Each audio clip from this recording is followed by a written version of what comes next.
Welcome to the Nagrik podcast with Hari.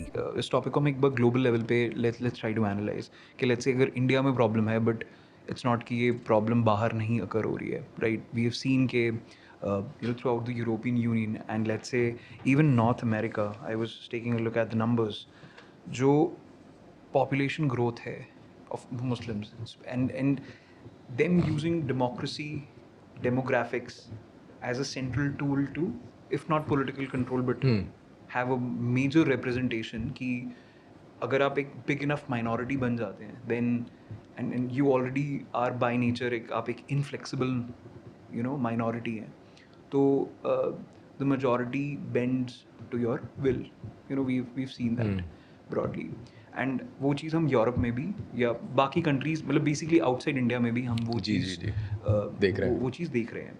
How do you characterize this flaw with democracy और how have other countries figured out? I don't think that this is a problem that has been solved by any stretch of imagination. Right. मतलब किसी भी institution की sustainability जो होती है वो that is in question here. क्योंकि हम जिन टाइम साइकिल्स की बात कर रहे हैं they go beyond an average human life span. They go beyond several human life spans, several generations. तो इन प्रॉब्लम्स का एक क्लियर कट ऐसा कोई सोल्यूशन तो होता नहीं.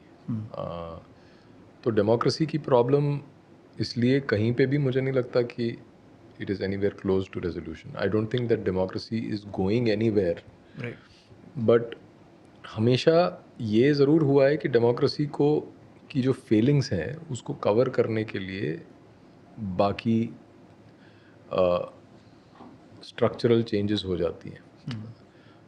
जैसे कि ब्यूरोक्रेसी है.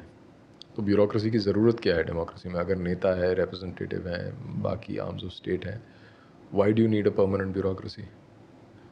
Because that is an institution that outlasts these small cycles. और उसका एक लॉन्गर गेम है, मतलब there is some investment in a longer time cycle.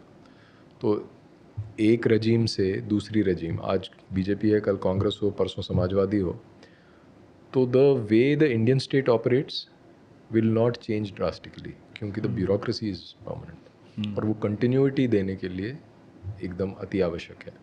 उसी का एक deeper manifestation is what is called the deep state.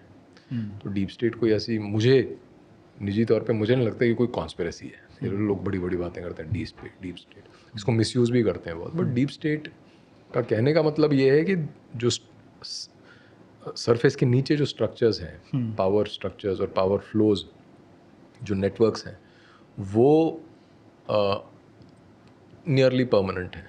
वो इंटरेस्ट ग्रुप्स हैं, वो सिविलाइजेशनल इंटरेस्ट ग्रुप्स हैं, कमर्शियल भी हैं, वो भी हैं. बट तो ये इंटरेस्ट ग्रुप्स अपना interest, they look out for their own interest in the long term and they find ways to manipulate the state to do their bidding. जैसे एक कॉर्पोरेट और पॉलिटिकल पावर का नेक्सस जो हम देखते हैं वो तो सबसे सरफेस लेवल फिनोमिनन है. But that is everyone acknowledges that कि ये तो होता ही है कि बड़ी कंपनीज, बड़े कॉर्पोरेट्स सरकार को ख़रीद लेते हैं और ये सब है. या दूसरी कंट्रीज़ का इंटरफेरेंस है बाकी देशों में. अमेरिकन्स यहाँ पे आते हैं तो ब्यूरोक्रेसी में उनके मोल्स होंगे या इंटेलिजेंस में मोल्स होंगे, ये सब चलता रहता है. तो these are all sub level, सब surface phenomenon but more powerful, more long lasting. So democracy in itself is quite ineffective in dealing with anything. Democracy is just the outer layer of how the world operates, and unfortunately the masses are made to believe, that is the nature of democratic propaganda, that the masses are made to believe कि तुम्हारी कोई औकात है, तुम कुछ उखाड़ सकते हो. जो ये रेटोरिक है ना कि जनता के पास जब वो आ जाता है ना तो सिंहासन हिल जाते हैं. तो इसका एग्जाम्पल जो अभी हम ऑफ कैमरा बात कर रहे थे कि जब रशियन रेवोल्यूशन हुआ, जो सार जो था उसको डिसलॉज कर दिया लेनिन ने, तो that is portrayed as a revolution and some masses का रेवोल्यूशन. मासेस की हालत ख़राब थी. मासेस की हालत हमेशा ही ख़राब होती है. लेकिन इस समय क्या हुआ कि एक एलीट ने दूसरे एलीट को डिसलॉज कर दिया using the masses. So the democracy operates on this principle of finding legitimacy. Discourse building में ये होता है, narrative में ये होता है कि हमारे साथ लोग हैं.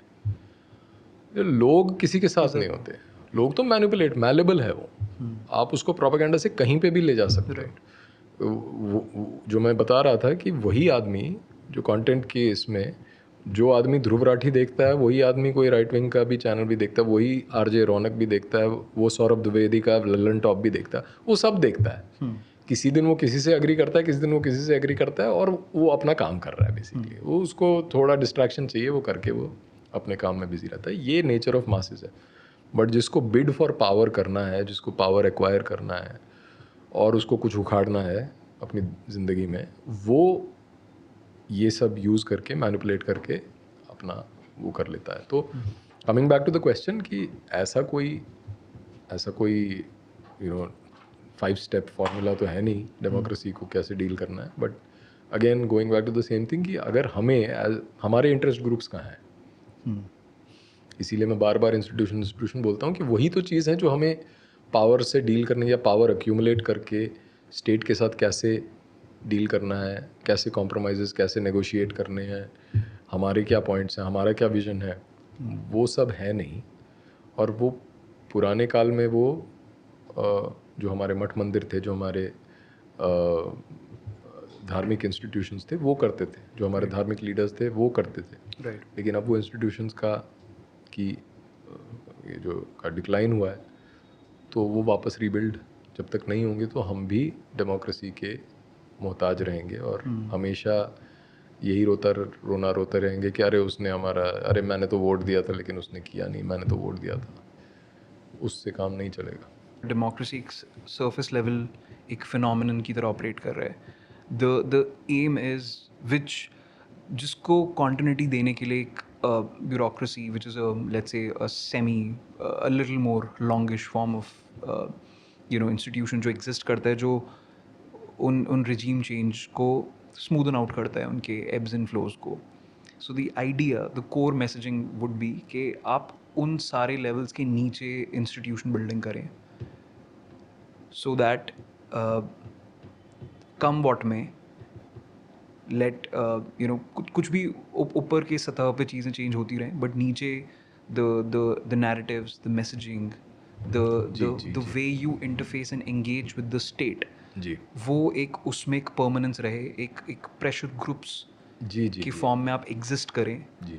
इवन विद द ब्यूरोक्रेसी, अगर आप ये देखें, ज़कात फाउंडेशन जो था, Zakat foundation used to train people to crack UPSC exam और फिर become bureaucrats. So even at the level of bureaucracy, which is a very much an integral part of the state, and it's not a hidden or a deep state, ऐसा नहीं है. तो bureaucracy में भी कैसे अपने representatives को आप भेज सकें, जो आपके साथ aligned हो, जो आपका ही हित करने के लिए वहाँ बैठा है.